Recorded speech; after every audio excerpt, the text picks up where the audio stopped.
From Wits and Weights, I'm Philip Pape, and this is Nutrition Science Daily, bringing you the latest in nutrition, fat loss, and health science, all in under 5 minutes. Today is our very first episode, and we are talking about maple syrup. Why not start on a sweet note?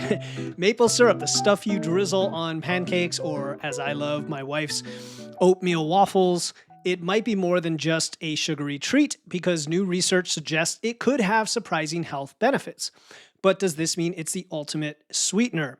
Let's dive in. Researchers from Laval University in Quebec recently studied the effects of replacing refined sugar with pure maple syrup. Their findings are fascinating because participants who swapped out refined sugar saw improvements in blood sugar control, lower blood pressure, reduced abdominal fat, and even enhanced gut health. So what makes maple syrup different from other sweeteners? The secret lies in its natural polyphenols. These are plant compounds, and they act as antioxidants. They reduce inflammation. They help regulate blood sugar. They also seem to support the growth of beneficial gut bacteria, which is a huge win all around for overall health, especially if you love that maple syrup, which we do up here in New England. What's also interesting is that this isn't just about maple syrup being quote-unquote natural. Unlike refined sugar, it retains nutrients like manganese and zinc, which play a role in immune health and metabolism.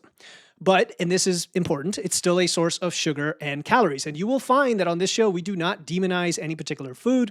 We don't call out foods as good or bad. There is really no such thing as a superfood. Any food can work for you in the right context, and it depends on the context. We'll be getting into that in future episodes. Now, here's something to think about. This study highlights the potential for making smarter choices about your sweeteners. You can still have sweeteners, obviously, but it doesn't mean you should start pouring maple syrup over every meal just because it might be quote-unquote good for you, which again, we are not going to use those labels.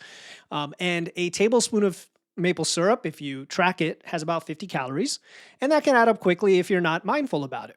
It also doesn't mean that other sweeteners are quote-unquote bad. In fact, a lot of the debate around sweeteners comes down to how much and how often you're using them. And we're probably going to address artificial sweeteners in the future as well, which again get demonized probably beyond what are deserved. Whether it's honey, agave, or even just plain added sugar, the real issue, as always, is overconsumption, not the sweetener itself. There's always a toxic level of almost anything, including water. And so let's not demonize sweeteners individually. But maple syrup itself does offer a nice balance. It is less processed than refined sugar, and it provides some health benefits while still delivering that delicious sweetness we crave. So how can you use maple syrup in a way that aligns with your health goals? Here are a few ideas. Number one, you can add a teaspoon to your morning oatmeal or overnight oats for some flavor without too much of a sugar spike. You can use it as a natural sweetener in salad dressings. Mix it with olive oil, lemon juice, and mustard, and you have a tangy, slightly sweet vinaigrette. You can drizzle it sparingly over plain Greek yogurt or cottage cheese and balance the protein with a hint of sweetness.